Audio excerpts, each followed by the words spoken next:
Hello, Giants fans, and welcome to your second attempt of the day for us to try to record a podcast for you guys here on Big Blue View. Please like, share, and subscribe if you're watching us on YouTube, and subscribe wherever you listen to podcasts across the Big Blue View Radio Network. All right, Ed Valentine and Tony DelGenio of Big Blue View here. We tried earlier today to get you guys a show, but some really nasty weather here in upstate New York was messing with the internet connection. So hopefully, here a few hours later, a little bit of lightening of the weather here where I live. So hopefully we'll get through this show uninterrupted, and Tony will be talking. We'll be talking Giants and Saints, and as we tried to say earlier this morning, there's really just not a whole lot to say about that game. At least not a whole lot of positive things to say.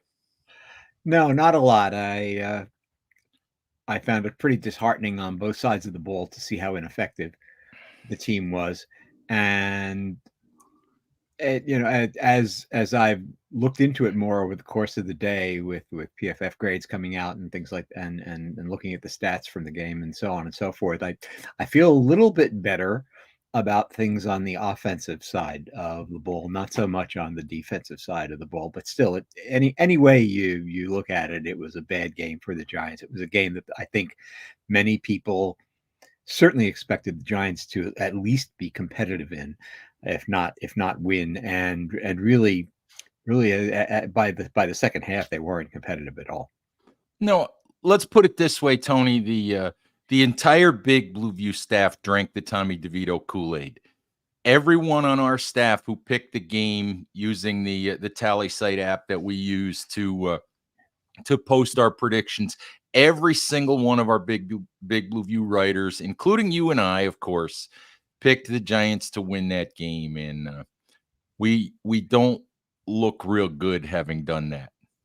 Yeah, I can tell you, I think what a lot of us expected, certainly what I expected, is that the Giants pass rush has gotten going lately, and Derek Carr is widely known as a quarterback who is very affected by a strong pass rush. He's a very good quarterback, but only when he's kept clean. When he has time to throw and time to find his receivers, he can pick you apart. And we saw a demonstration of that yesterday. But when you put pressure on him, hit him a few times, he's a completely different quarterback. And with the Saints' best offensive lineman being out, Ryan Ramczyk, yesterday, I thought, and I think a lot of people thought, that the Giants' defensive line and pass rushers would just feast on Carr, and instead they barely laid a glove on him all day. And I think that, to me, that was the most disheartening thing about the game. Right. We didn't see anything that I think we thought we might see. We didn't see pass rush. We saw Saints wide receivers run wide open all day long, even though, Chris Olave's out of the New Orleans lineup. Michael Thomas is out of the New Orleans lineup. The Saints have struggled most of the year to defend the run, and yet Saquon Barkley had 14 yards on 9 carries. The Saints have been one of the poorer teams in the league in terms of pass rush, and yet we once again saw breakdowns in that Giants offensive line. 7 sacks, I think 9 hits on Tommy DeVito. Just another poor effort, all the way around. I think in the kudos and wet willies this morning, honestly, I picked on Justin Pugh, and the Pro Football Focus grades back that up. I think Pugh's grade was 29.5. I think he was charged with 2 sacks and 6 overall pressures.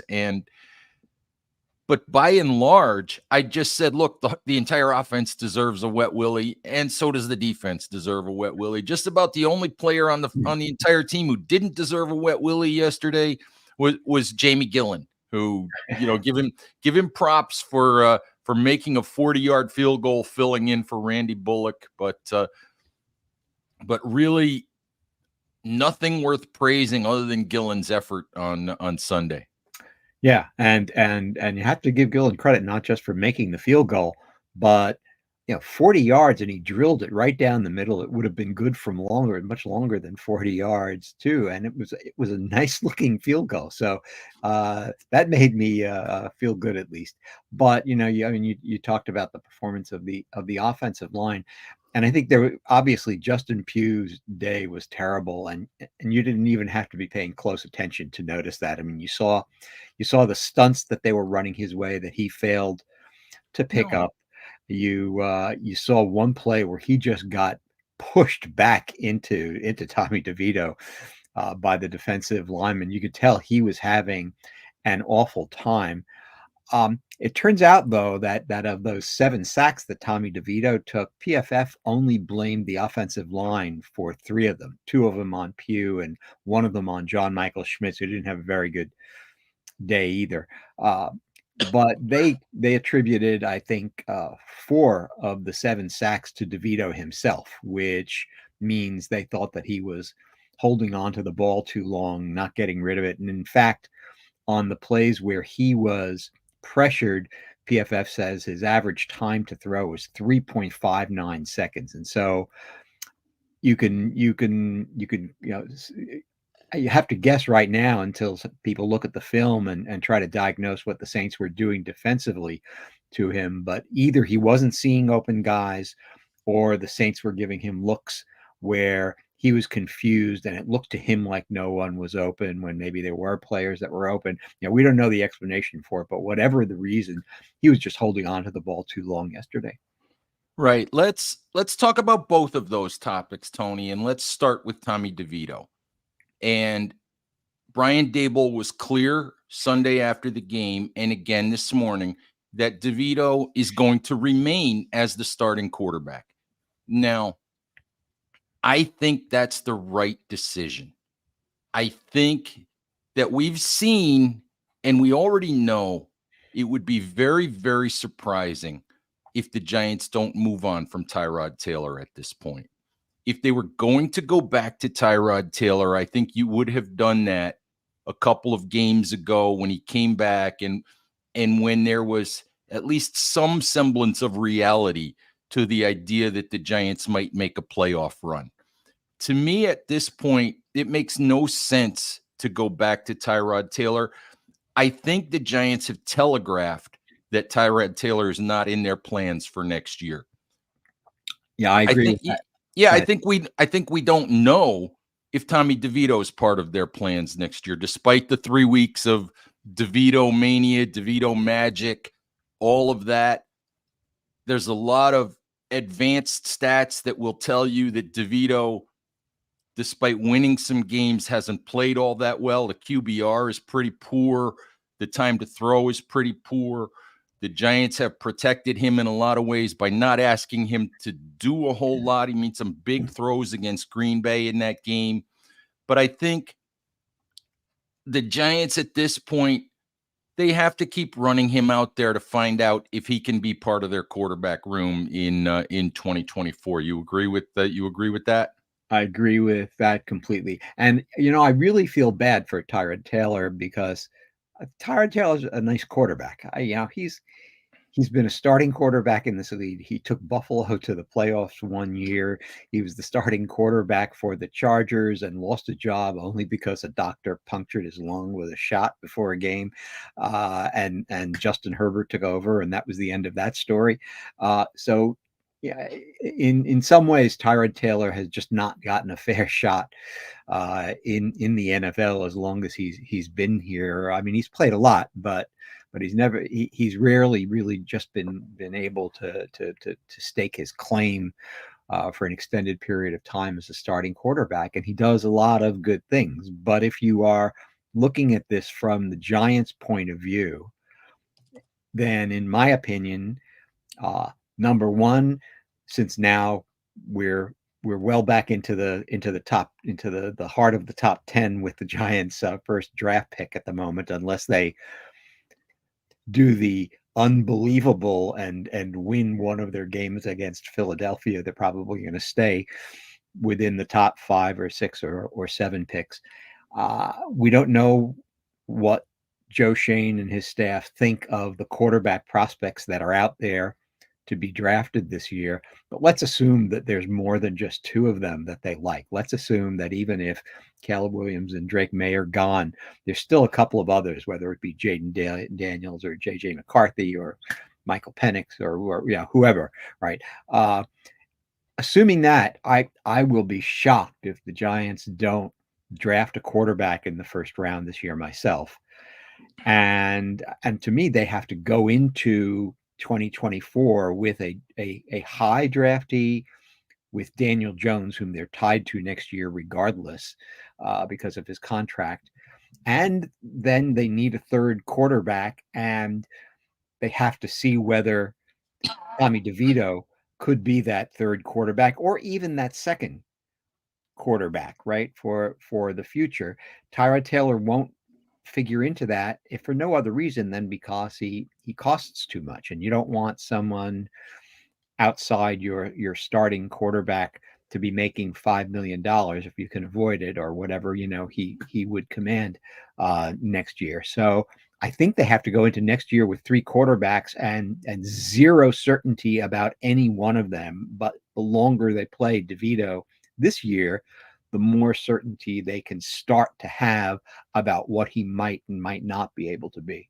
Right. Even if he's only a short-term, fill in at the beginning of the season until Daniel Jones is ready, I can certainly see a scenario where, as you said, where the Giants, for example, draft Jaden Daniels, but go into the season looking at it like they want as much of a redshirt year for Jaden Daniels or whatever quarterback they draft, and they want to go as far into the season as possible, before they put that quarterback out on the field, which means it would be DeVito or Jones or whoever until such time. And before we change topics, I want to get to the offensive line.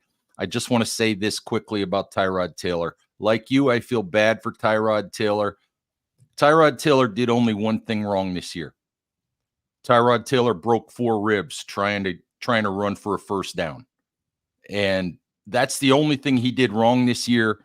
But it's emblematic of the kind of star-crossed, unfortunate career that the man has had. So I do feel bad for Taylor, but the right decision is to continue with DeVito at this point.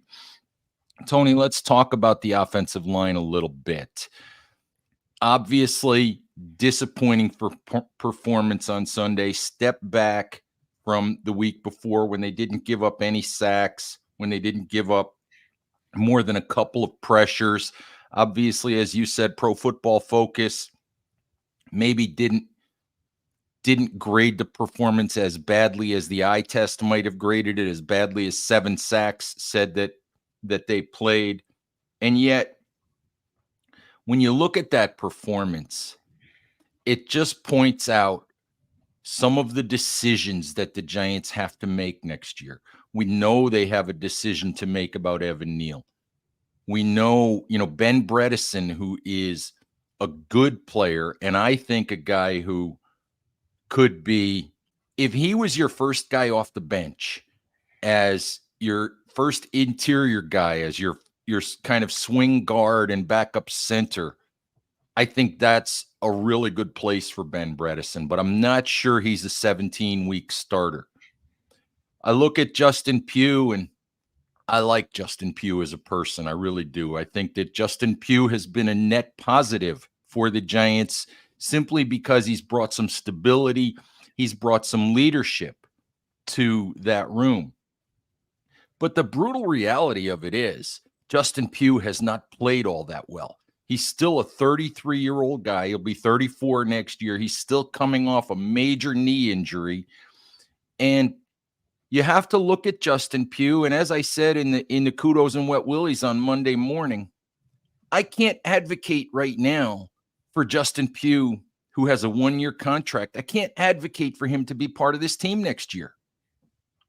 Yeah, I have to agree with that. And so then that leaves you on the offensive line, not much farther along than you were coming into the season. You got Andrew Thomas, And as long as he can stay healthy, he's a fixture there at left tackle.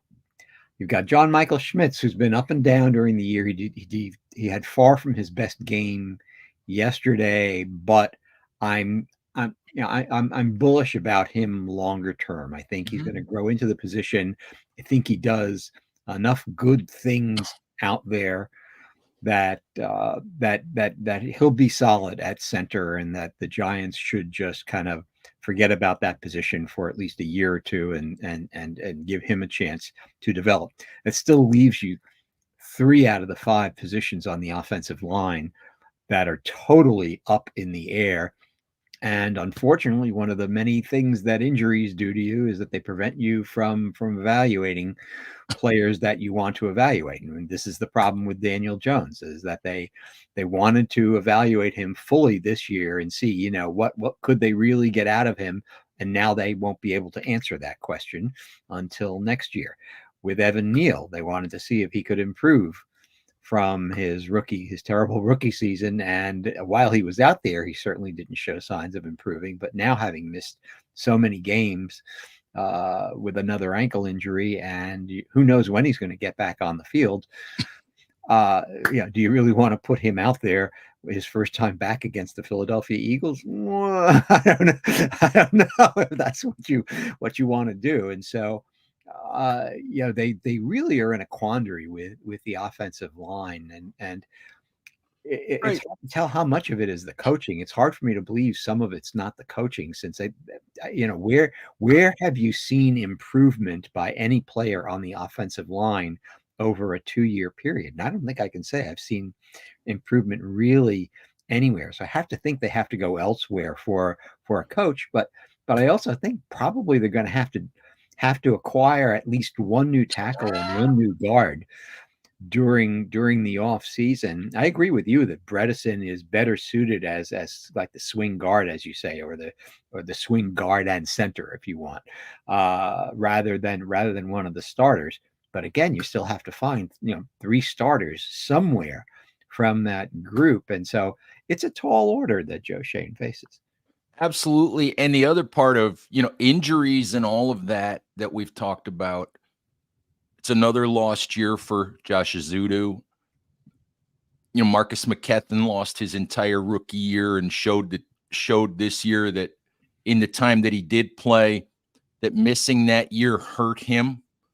So both of those guys, we don't know exactly what they are, and you can't exactly pencil them in and count on either of those, young players for anything. So it's a rough situation. It really is. And I'm not here to argue about whether Evan Neal should be a tackle or a guard or whatever he should be.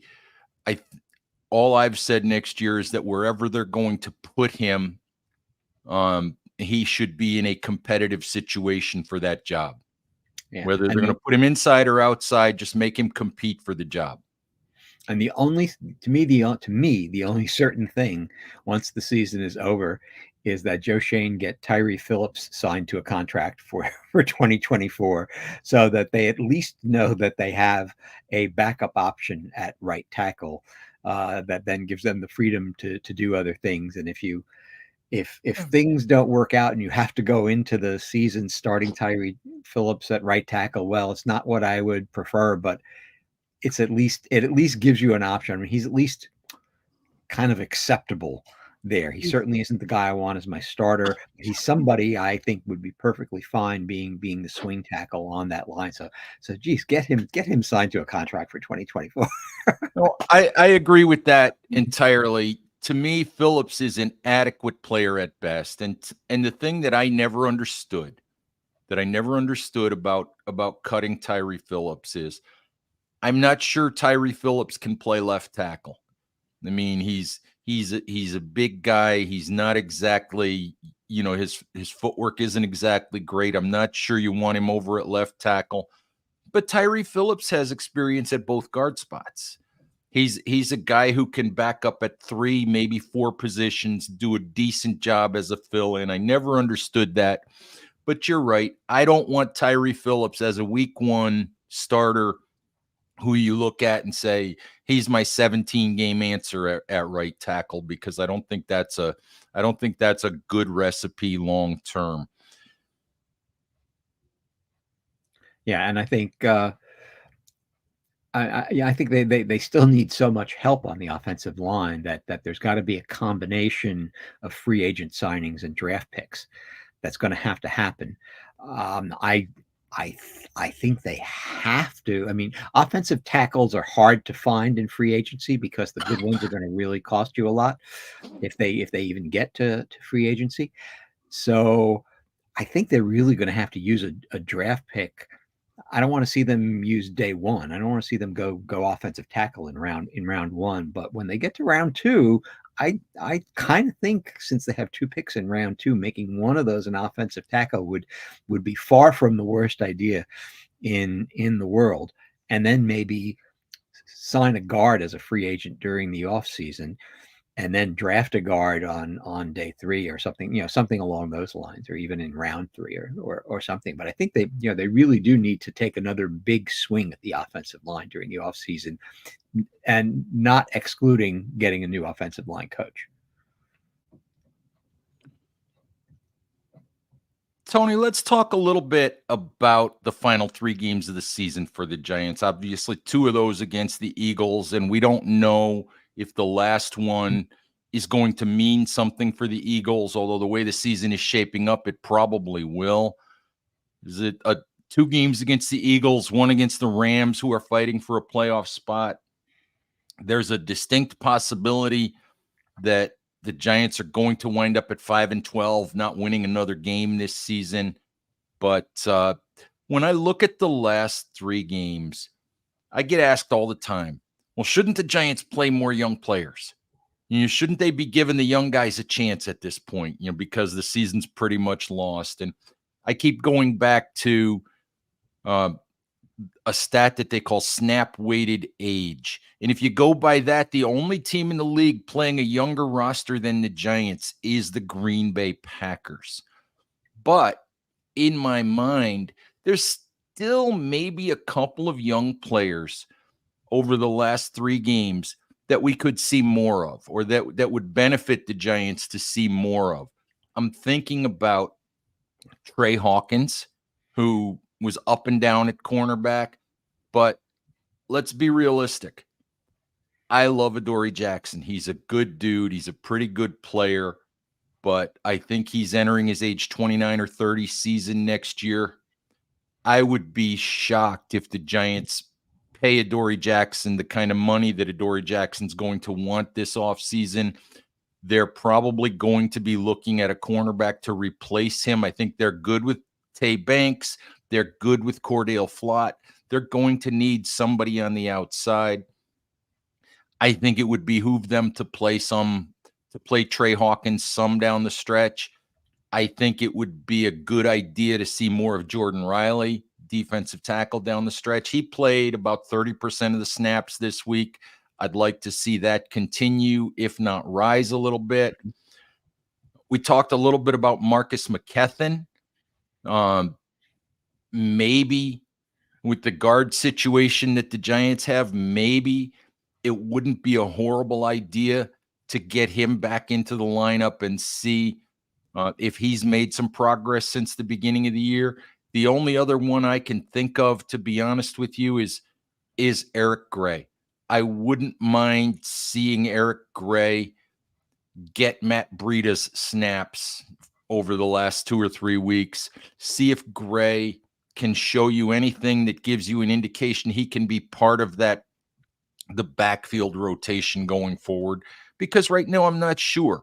But those are the only players I can think of offhand who I'd really like to see get a handful more snaps the rest of the way. Yeah, I think that's a pretty good list. I've been mystified at how little playing time Eric Gray has gotten during the season. I thought that they would try to start rotating him in on a fairly consistent basis for even just like 1 or 2 series every game, but they clearly have not seen enough from him to make them feel that they should do that. And that disappoints me because I thought he was a pretty good back and a pretty good use of a fifth round draft pick. And I still have hopes that he can be a good player like that. Um, I think yeah, I think it's worthwhile to see whether these interior offensive linemen can show anything during the last couple of weeks of the season.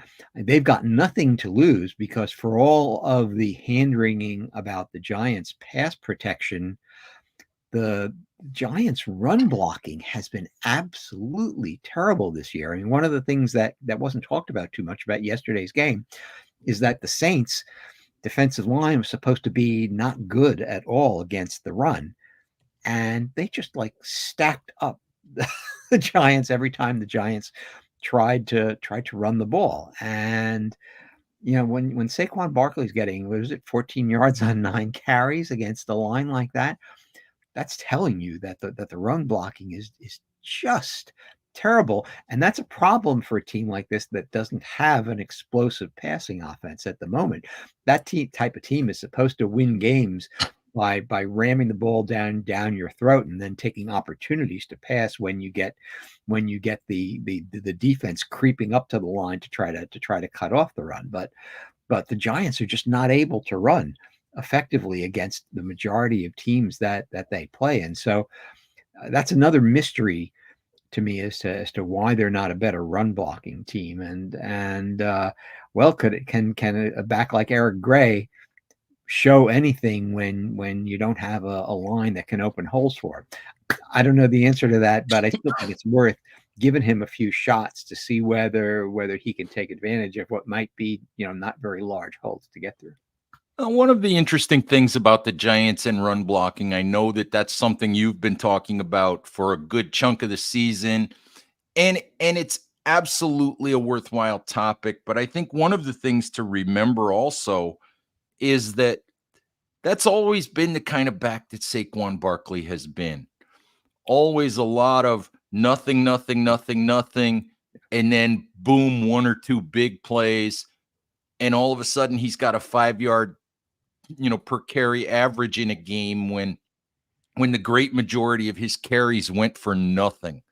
The hard part about yesterday was I don't think the Giants had enough plays, and they weren't in the second half. They weren't in the game long enough to make it even worthwhile to give Barkley the ball. I don't even think he played much in the fourth quarter, but I do think it would be nice.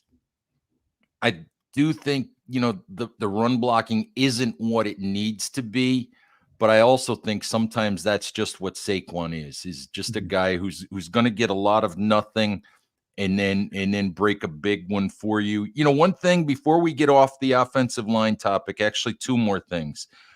I want to talk for a minute about Mark Glowinski for the simple reason that I find this to be hilarious and completely typical of a fan base. New York Giants fans spent all of last season killing Mark Glowinski and killing the Mark Glowinski signing because the Giants signed Glowinski and he's not a star. All right. He was throughout his career in Indianapolis, throughout his career before coming to the Giants, he was always an adequate, average starting right guard. That's exactly what he was for the New York Giants a year ago. That's exactly what Joe Schoen knew he would be.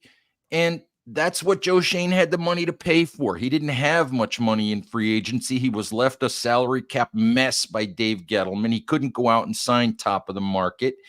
He signed Glowinski to be a placeholder, to be adequate while he tried to build around him. And this year, for the last few weeks, I haven't fully understood why the Giants have buried Glowinski, although I think it has to do with the fact that they know he's not part of this team next year.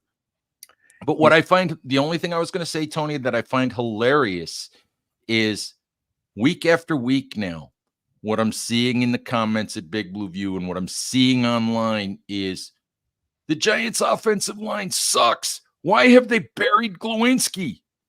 And I just find that hilarious because fans spent all of last year and the entire offseason killing the man.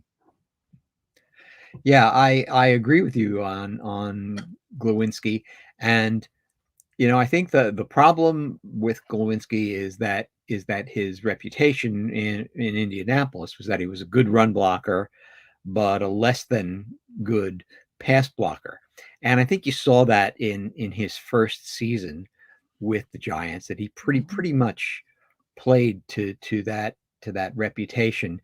And then I have to tell you though that the the worst thing that has happened to the Giants in years was that opening game against Dallas.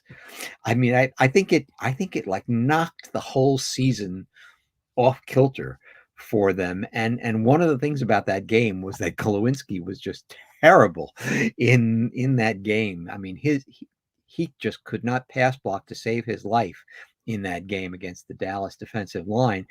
And once that game was over, they just buried him on the bench. It's like the Giants were more affected by that game, or the Giants coaching staff was more affected by that game than they should have been, that they took that and just decided, okay, that's it for him. He's not playing anymore. And now, basically he only gets into the lineup when they're going to a jumbo package. And the only reason he gets in the jumbo package, or is that they don't have a third tight end that they can use to block on the line, which is another strange thing about this team, is the way the tight end room was constructed. But yeah, I think Glowinski is not nearly as bad as his reputation among Giants fans has been, and as bad as the coaching staff seems to think that he is too. And again, I think it's a moot point now, because I doubt he'll be back next year. They'll save money by not taking up the third year of his contract. But the fact is that they're going to have to sign someone. They're going to have to sign a veteran, I believe, somewhere to be on that team at the guard position. And we'll see what's available. But yeah, his story as a Giant has been very strange. Absolutely. Before we get off that topic, I will say that I agree with you, and I had written this a couple times at Big Blue View. The Giants have had to do a lot of shuffling on the offensive line due to injuries, but they have also made some unforced errors on the offensive line as well, to use a tennis term. And the decision to bench Glowinski after what was probably the worst game of his NFL career and throw Marcus McKethan to the Wolves when he was unprepared, after never taking any snaps with the starters, and after missing all of his rookie year and half of this year's training camp, that decision was very, very strange. For me, that cutting Tyree Phillips, not settling on the guard situation earlier in camp to try to create some cohesiveness, those for me were unforced errors. In the comments as we do this, Tony, we're getting some comments about Bobby Johnson. And as you said, I think the Giants need to look for another offensive line coach. I don't see, Bobby Johnson work every single day. We don't see the meeting rooms. We don't see all of that. All we see is the results on the field. And to me, as you said, the results on the field haven't been good enough. It's impossible to say, as you said, that Evan Neal has gotten any better. It's impossible to say that, although I think John Michael Schmitz is going to be a good player, it's hard to say that he's gotten better from day one. We're still seeing, and I don't know, maybe Sunday with the twists and the stunts, maybe that had something to do with Justin Pugh coming up with a quad injury last Friday. I don't know. Maybe he just couldn't move to pick those things up. And if he couldn't move, why was he playing? But it's disheartening to see communication errors in week 15, especially when this particular line has played together for a while. So I think Bobby Johnson, I think maybe special teams, I think maybe a couple of other coaches. Honestly, I hope Wink Martindale comes back. I hope that I would like to see Mike Kafka come back, although I think Mike Kafka may move on his own. But I also think we'll see some shuffling at the with some of the other position coaches as well. Just your quick thoughts on the assistant coaches. So yeah, I think that's a pretty good list. And I'm looking at the comments now, and yes, I agree with people that replacing Bobby Johnson would be a good idea. The only thing I will say about about comments that you always see on podcasts and Big Blue View on Twitter and so on and so forth is that it's very easy to say that you should get rid of somebody, not so easy to figure out how you can replace them with someone else. So you can throw out names like Munchak or Callahan or somebody like that, right? Who would be Right. great additions to the Giants, but you don't know whether they're available. You don't know how much those guys are going to have options. They're going to have options, right? And do they want to come to the Giants and so on? So it's not like just drafting where it's your turn and you can pick whoever's out there and you've got that person.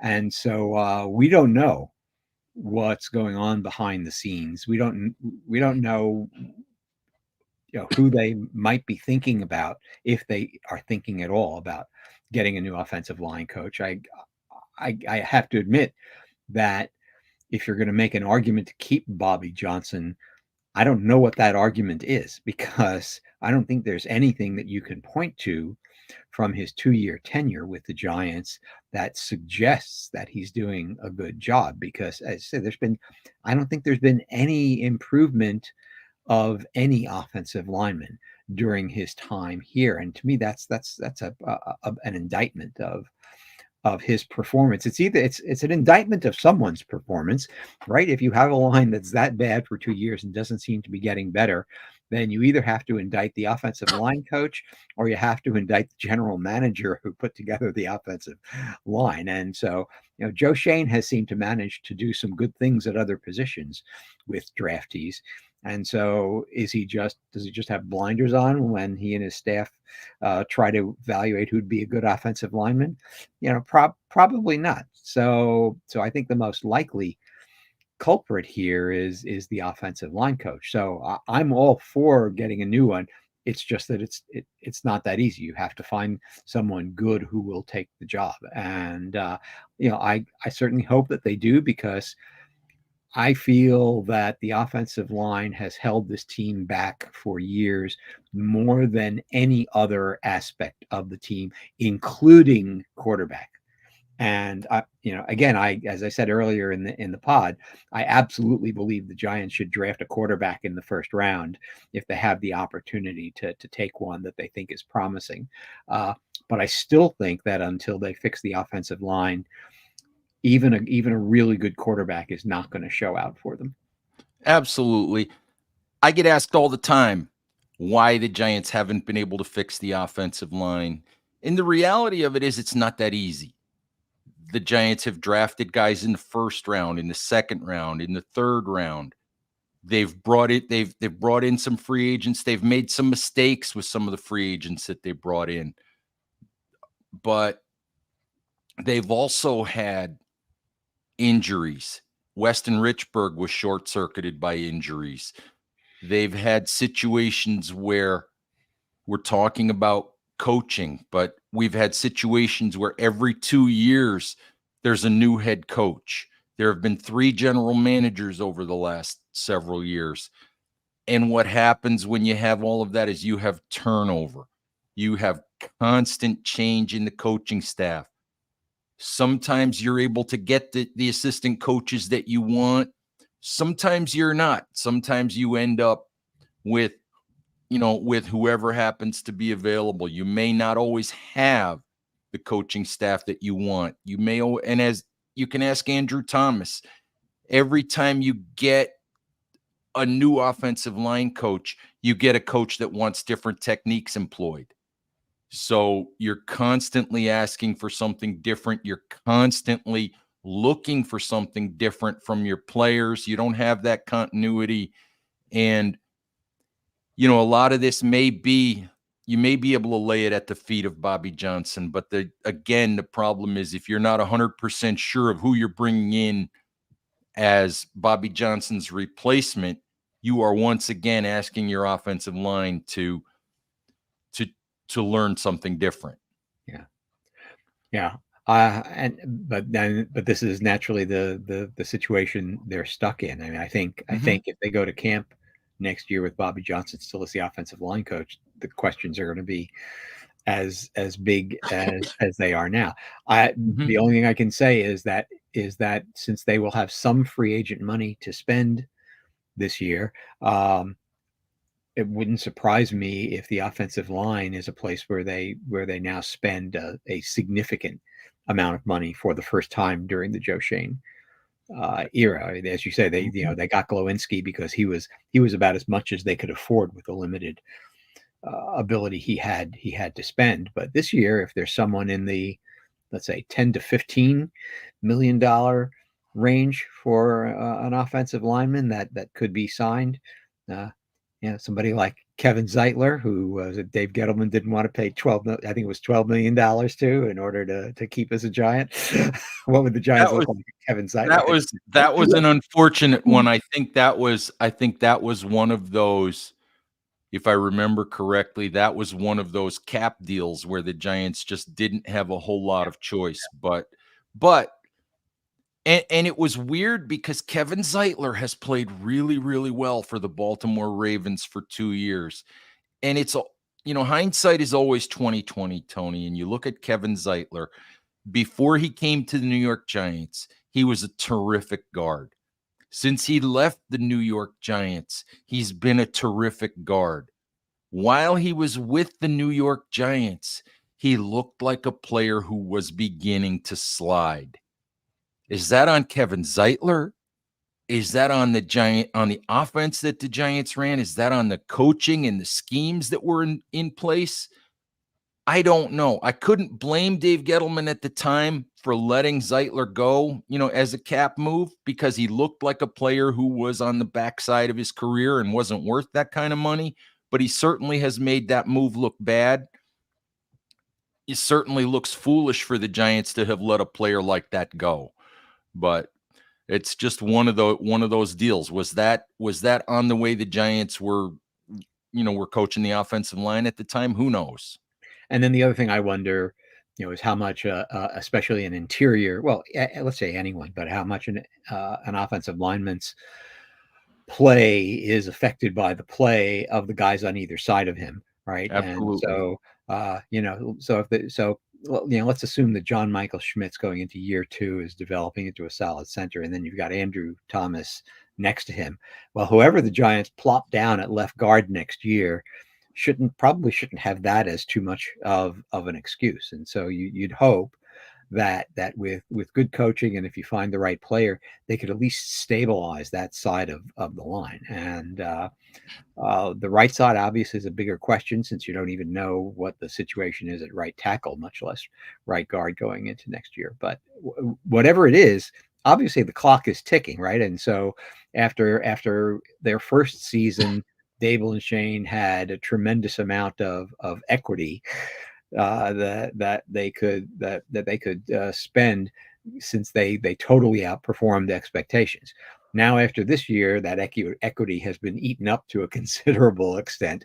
And going into year 3, the seat's going to start to get a little hotter if they don't start to show some improvement in some of these areas that were so deficient this year. And I think the offensive line has got to be high on that list. If we have another performance from the OL in 2024 that's as bad as it was in 2023, then I just don't know, what you can say about the coaching and the GM if they can't take strides. They don't have to turn into the Eagles' offensive line by next year, but you'd hope that they could at least turn into an adequate offensive line.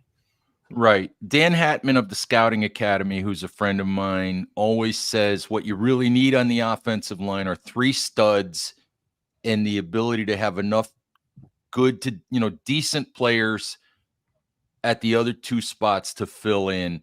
And right now, I think the Giants have 1 stud, 1 possible stud in Schmitz, and who knows what else they have. So yeah, they need at least 1 more really, really good player on that line. And you're right, the heat's going to start to get turned up next year because you can't be a rebuilding team forever. So we'll see if we'll see what next year brings. And anyway, Tony, we got 3 games left, right? 3 Yeah. games left. Christmas coming up, so unfortunately, the Giants will play at 4:30 on Christmas Day, which screws up Christmas Day for everybody. Yeah. So Well, having the Giants play the Eagles on Christmas Day always looked like a bad deal from my standpoint, regardless of what was happening. But yeah, I yep. certainly don't look forward to that. The only silver lining is that now that game is for all intents and purposes meaningless for the Giants. And so if you wanted to ruin your Christmas dinner, you could imagine them having won yesterday and then be counting on that game to actually really catapult them into the wild card conversation. And now you don't have to worry about Well, that at they all. they've ruined my Christmas dinner anyway because Christmas dinner at my son's house is at 5 o'clock. Mhm. So No, that means my wife will be bringing me a plate. yep, I'll be at my sister's house at 3 o'clock next on Christmas Day. So yeah, we'll be having dinner right about the time the game happens. All right, Giants fans, I think we're going to call it a day there. Thank you as always for listening. Please stay safe out there, take care of each other, and we'll talk to you soon. Bye-bye.